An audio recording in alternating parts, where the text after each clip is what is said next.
Mom didn't even look at me when she said, "We've decided to help Sarah and Jason. You don't need it, you can handle it." I stood in the kitchen, holding a cup, and suddenly realized they weren't talking to me. About me, yes. About me, no. They were discussing money, help, plans, future purchases for my sister and brother, as if I were furniture. Or a backdrop. Or a mistake in the room. "Mom," I said quietly, "what about me?" She finally looked up. There was no anger in them. Worse, there was nothing there. "Well, you're an adult. Don't start, okay?" Sarah smiled apologetically, but didn't say a word. Jason buried his face in his phone. I felt something inside me crumble completely. Not shattered, crumbling, like old plaster. It wasn't the first time. But for the first time it happened so openly, so calmly, so completely. Without excuses.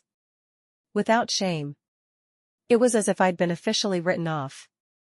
I remembered how my mother had helped Sarah with the down payment on the house. How she'd paid off Jason's debts. How she'd called them every day. And how she'd told me, "You're strong. You don't need help." In that moment, I realized, I had a role in this family. The role of the one they think about last. Or not at all. I set my cup down on the table, so as not to drop it from my trembling hands, and for the first time in my life, I wondered not why they didn't like me, but why I was still trying to be noticed in places where I'd never been seen. And it was from that moment that everything began to change. Looking back, the signs were always there. They just didn't have a name back then. When we were kids, my mom split everything neatly between Sarah and Jason. Time. Praise. Patience. If Sarah cried, Mom rushed in. If Jason failed a test, Mom blamed the teacher. When I stayed quiet, she called me easy. When I struggled, she called me dramatic. At school events, she sat front row for them. For me, she asked if it was really necessary for her to come. I learned early not to ask twice. I became the responsible one by default. The kid who didn't need reminders. Didn't need comfort, didn't need attention. Or at least, that's what everyone assumed, because it was easier that way. When I brought home good grades, she nodded. When they did, she bragged. If I achieved something, it was expected. If they did, it was celebrated. There was no big moment of cruelty. No single memory I could point to and say, "This is where it broke." It was smaller than that. Quieter. 1,000 tiny omissions that added up over time. I learned to earn love through usefulness. To stay out of the way. To be grateful for scraps of approval. By the time I was old enough to question it, the pattern was already set. Sarah was the one who needed support. Jason was the one who needed guidance. And I was the one who didn't need anything. That story followed me into adulthood, until the day it finally collapsed under its own weight. Sarah and Jason weren't just my siblings, they were the center of the family universe. Every decision revolved around them. Holidays were planned around Sarah's schedule. Weekend dinners waited for Jason to show up.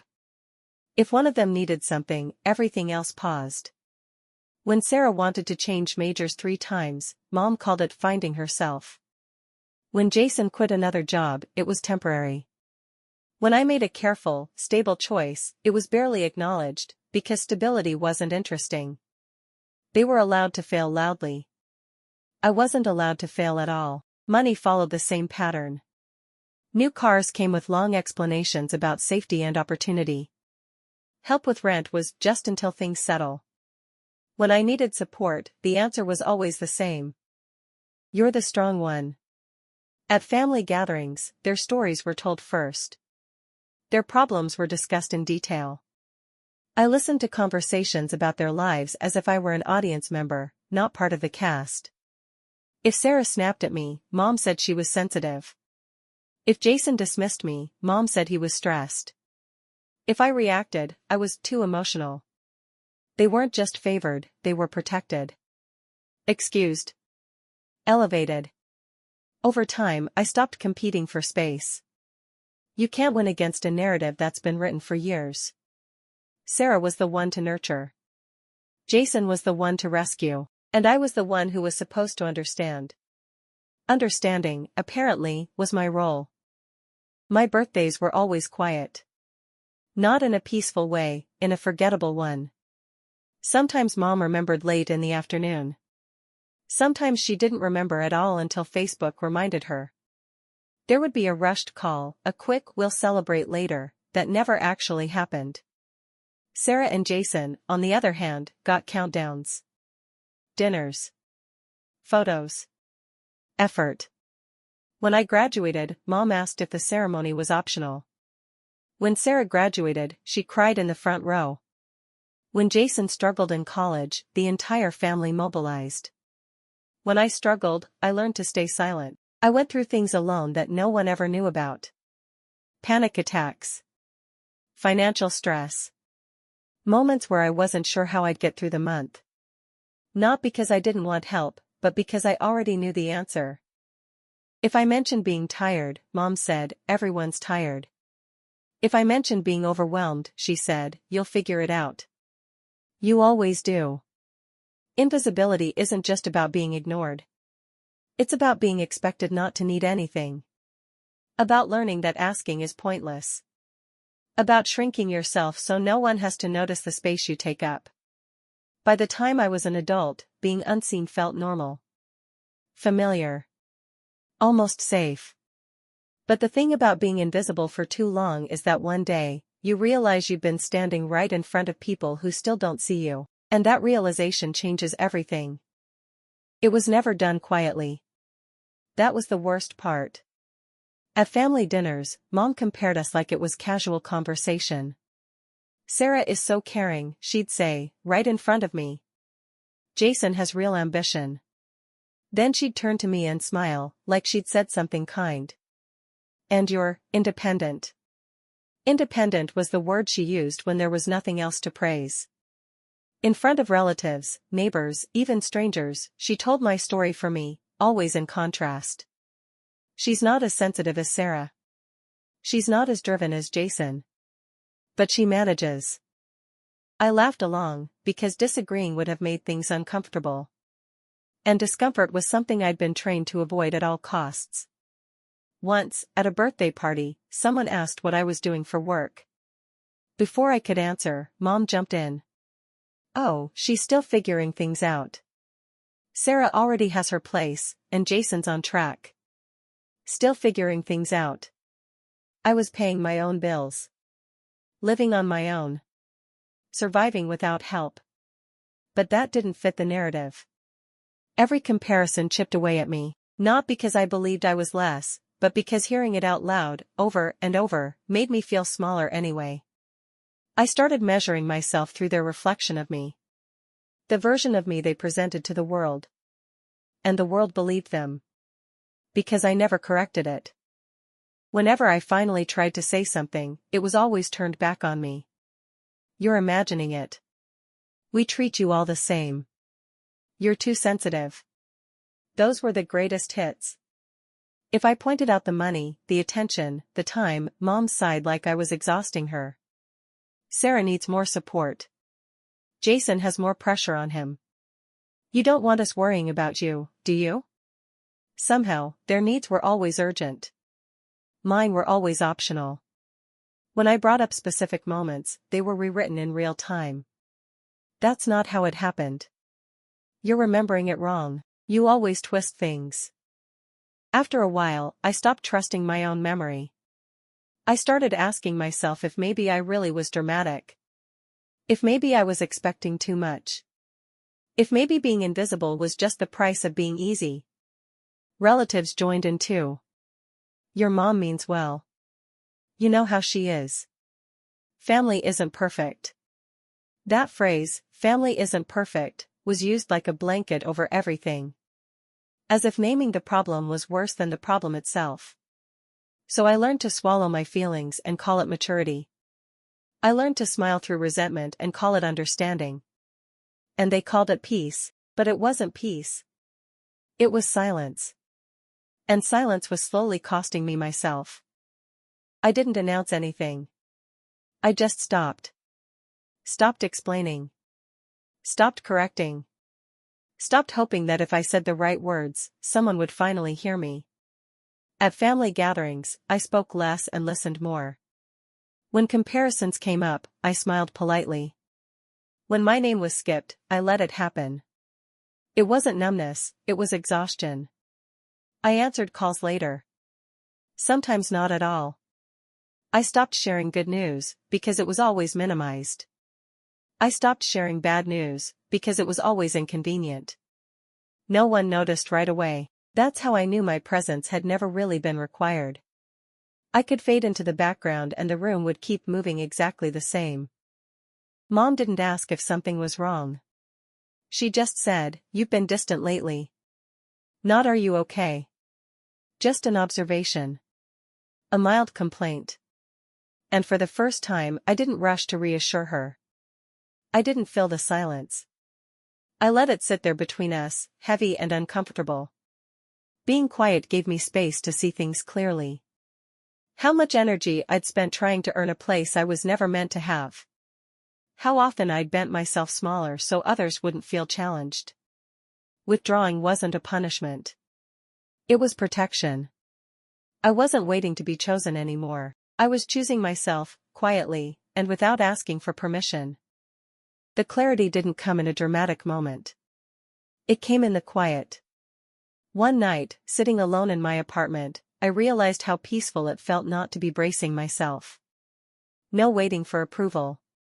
No rehearsing conversations in my head. No hoping someone would finally say the right thing. And that's when it hit me, nothing was actually wrong with me. I had spent years trying to fix myself for a problem I didn't create. Trying to be less sensitive, less demanding, less visible. But the truth was simpler and harder to accept. I had been placed in a role long before I understood it, the strong one. The low-maintenance one. The one who didn't need anything. That role wasn't earned. It was assigned. My mother didn't ignore me because I lacked value. She ignored me because I made it easy not to choose me. I survived. I adapted. I didn't collapse loudly enough to demand attention. And somehow, that became my fault. For the first time, I stopped asking what's wrong with me. And started asking who benefits from me believing that? That question changed everything. I wasn't invisible because I was unworthy. I was invisible because I was convenient. And once I saw that, I couldn't unsee it. The story I'd been telling myself for years, that I was less than, quietly fell apart. In its place, something steadier began to form. Self-respect. Once I stopped waiting for support, I started building without it. Not in a dramatic, cut everyone off way. Just quietly. I made decisions without announcing them. Solved problems without mentioning how hard they were. Moved forward without checking if anyone approved.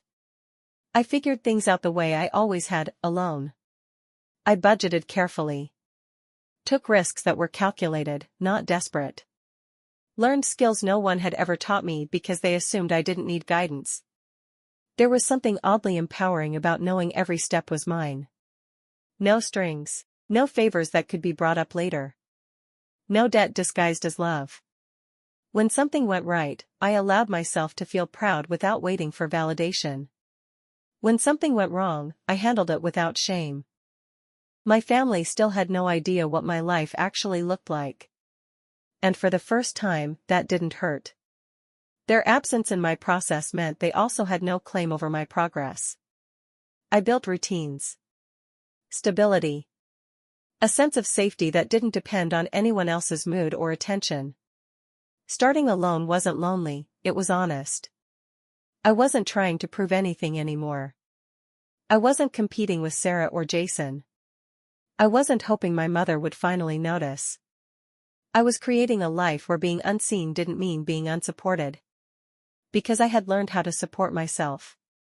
The growth didn't announce itself. There were no big updates, no celebratory posts, no family group chat messages saying, "Guess what happened to me?" It happened quietly, in ways only I could measure. My career stabilized first. I became reliable in a way that didn't depend on praise. I showed up, learned fast, took responsibility without asking for permission. Opportunities came not because someone recommended me, but because I was consistent. People started trusting me with more. I noticed, even if no one else did. Financially, things evened out. I wasn't scrambling anymore. I could plan ahead. Pay bills without anxiety. Say no to things that didn't serve me. That sense of control was new, and addictive in the best way. Confidence followed, slowly. Not the loud kind. The kind that doesn't need to explain itself. I stopped over-justifying my choices. Stopped shrinking my accomplishments to make others comfortable. I knew what my life looked like, and that was enough. My family still saw the old version of me, the quiet one, the background one. And I let them. They didn't need access to this version. They hadn't been there while it was forming. What I was building didn't need witnesses. It needed time. And for the first time, I wasn't growing in reaction to neglect. I was growing because I finally believed my life was worth investing in, even if no one else ever noticed. It became noticeable in small, undeniable ways. Not because I told anyone, but because my life stopped matching the story they had always told about me. I moved into a better place. Nothing extravagant, just calm, stable, intentional. When my mother visited once, briefly, unexpectedly, she paused in the doorway like she was recalculating something. She didn't say much. Just looked around and asked, "How can you afford this?" Not "I'm proud of you." Not "you did well." Just confusion. My work started showing up in conversations I wasn't part of. A cousin mentioned my job in passing at a family gathering. Someone else asked what exactly I did now. The questions weren't curious, they were unsettled. As if my progress didn't fit the role I'd been assigned years ago. I looked healthier. Calmer. Less apologetic. I didn't rush to explain myself anymore. I listened more. Spoke less. That shift made people uncomfortable. Especially my sister and brother, who were used to being the obvious successes. Suddenly, comparison wasn't working in their favor.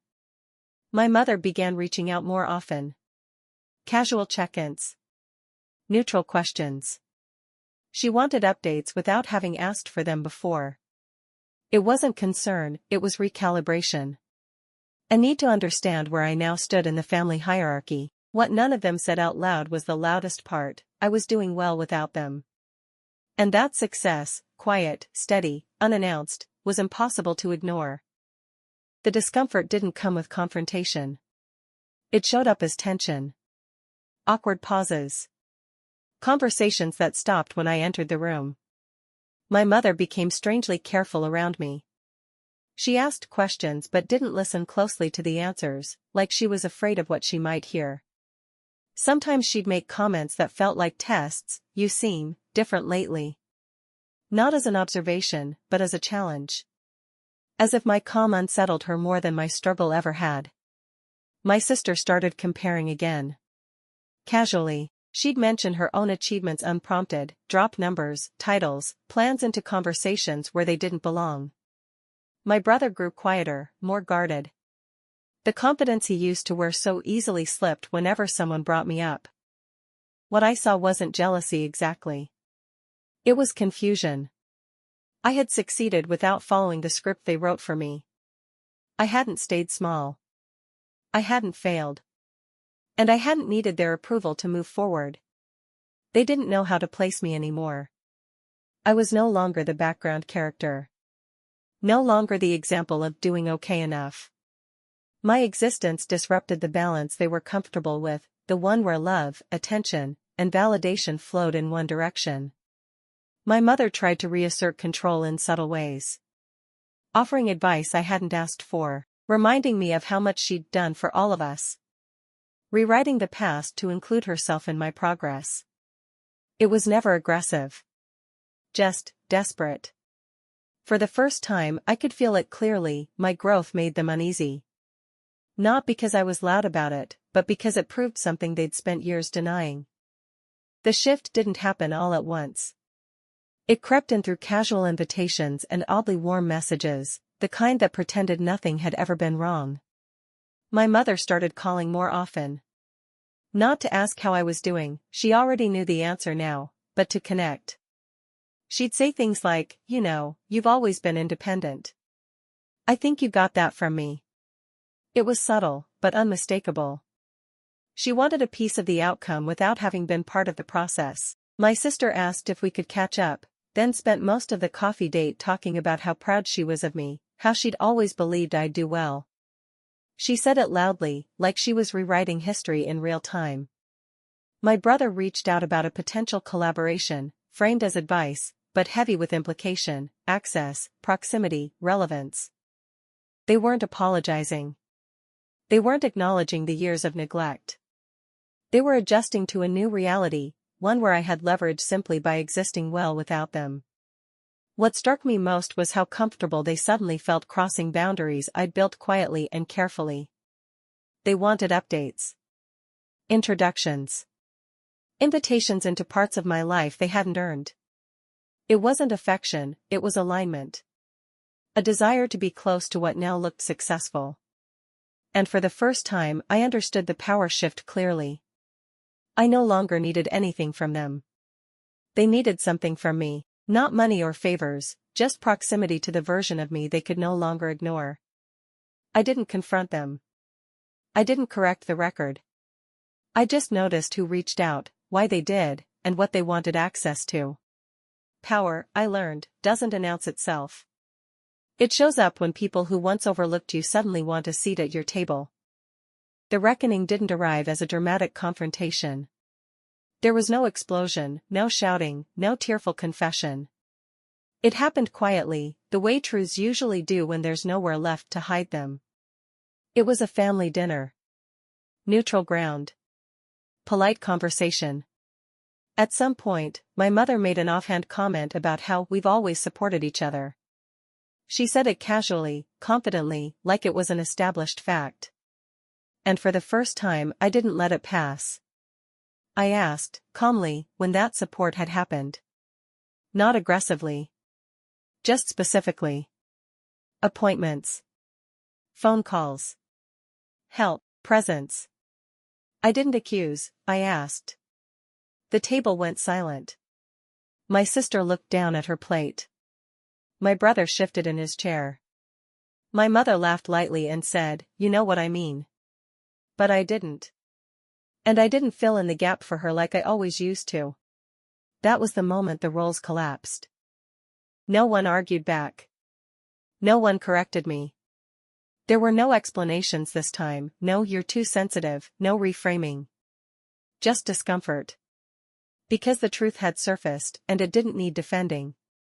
It was already complete. I realized then that I didn't need acknowledgement to validate my experience. Their silence did that for me.